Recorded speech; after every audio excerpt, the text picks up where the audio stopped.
Welcome to class. Today we're going to discuss creating an engaging introduction. We're going to look at the first step of an introduction, how to make it engaging, and finally some do's and don'ts I personally recommend. So let's jump right into it and look at the first step. If you see this image right here, you probably guessed it. We want to hook our audiences in. We want to get their attention from the very beginning of our speech.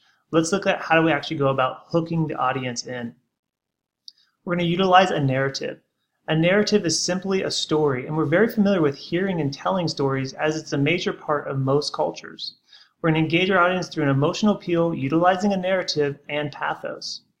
Now let's look at some do's and don'ts I personally recommend. First, make sure you wake your audience up. Again, we want to get their attention from the very beginning. That way we have their attention throughout the entire speech. We want to bring those words to life. We're going to do that by utilizing vocal variety. And we'll go into depth about vocal variety and how to do it in future lessons. We're going to use real or personal narratives.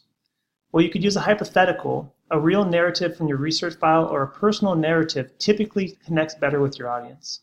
You know you have your audience's attention when they're sitting up or leaning forward, smiling and making eye contact.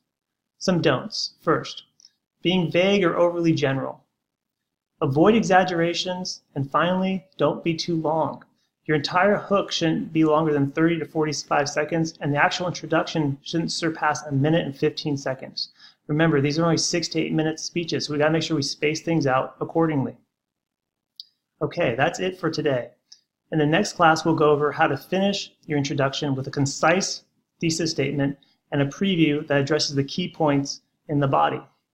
Until next class, have a great day.